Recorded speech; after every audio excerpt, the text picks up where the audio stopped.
en ce jour d'ascension, que le Seigneur nous permette en même temps de considérer qu'il est auprès de son Père, qu'il règne à la droite du Père, et qu'en même temps, il a pu dire aux apôtres, cessez un peu de regarder, parce que le Seigneur va revenir de la même manière.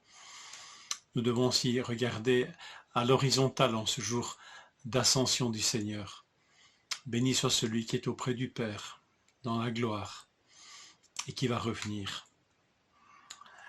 Acte 10, verset 15, ce que Dieu a déclaré pur, toi ne le considères pas comme impur.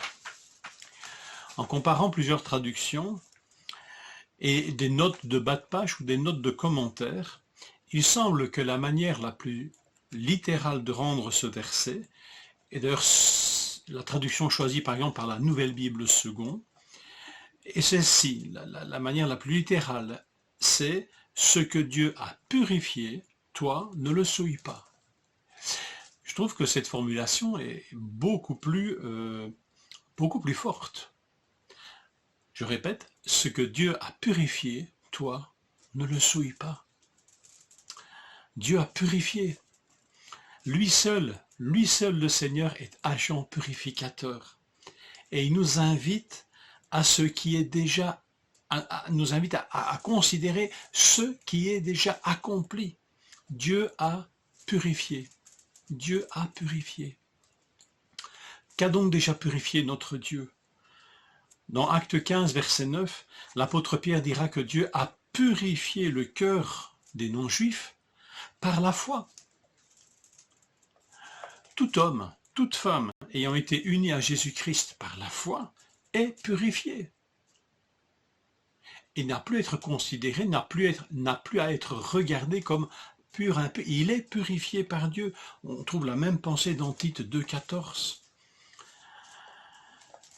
Quel est donc notre regard sur nos frères et sœurs purifiés par Christ? Il devrait être plein de respect, mais sur nous-mêmes aussi. Dieu nous a purifiés. Pierre va plus loin même, parce que lorsqu'il parle à Corneille et qu'il essaye encore peut-être de se justifier de sa présence là dans ce lieu avec un païen, il leur dit, Dieu m'a appris à ne regarder aucun homme comme souillé ou impur.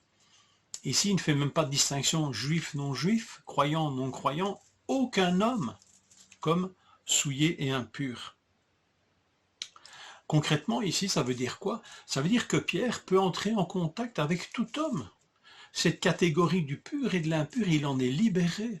Dieu a purifié quelque part sa conscience de cela. Il peut entrer en contact avec tout homme, toute femme, sans en exclure aucun, pour annoncer l'évangile, pour leur présenter à tous et à toutes cette offre extraordinaire du pardon des péchés, du don de l'Esprit Saint, d'une vie nouvelle en Dieu et par Christ. Il est libéré, sa conscience a été libérée de ces restrictions. Toi ne le souilles pas. À nous, en reconnaissant ce que Dieu a purifié, de ne pas le souiller. Ne pas salir ce que Dieu a purifié. La réputation d'un homme, d'une femme, d'un frère, d'une sœur. Faisons attention à la médisance, qui est une manière de souiller ce que Dieu a purifié. Des incitations à pratiquer ou à repratiquer des choses qui ont été abandonnées, qui ont été purifiées par le Seigneur, qui ont été guéries. Parfois, en tant que bon vieux chrétien, on est peut-être dérangé par des plus jeunes dans la foi qui viennent peut-être un peu bouleverser notre ronron quotidien et nous aimerions qu'ils soient un peu moins saints, un peu moins aimants, un peu moins repentants, un peu moins ardents pour nous rassurer.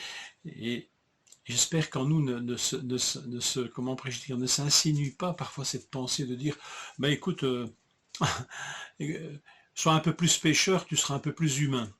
Respectons ce que Dieu a purifié dans les vies, en n'incitant jamais quelqu'un à faire machine arrière et à revenir à des choses qu'il pratiquait auparavant, même si c'est pour nous rendre moins culpables, de se sentir moins coupables d'avoir peut-être nous arrêté un peu cette sanctification.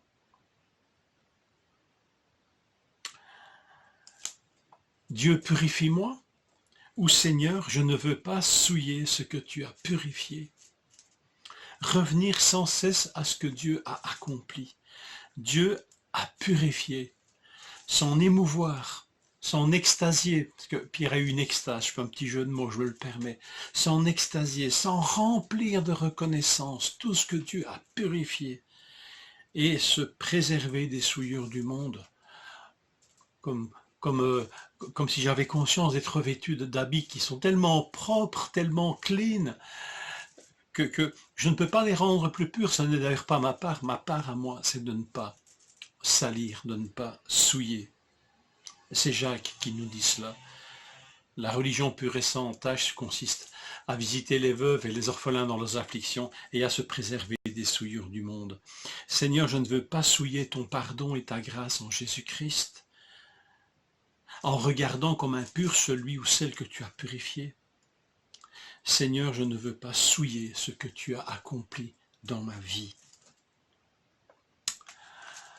Que cette phrase dans son côté un peu plus direct, ce verset dans son côté un peu plus littéral, peut-être vienne nous réveiller, nous stimuler. Ce que Dieu a purifié, toi, ne le souille pas. Amen.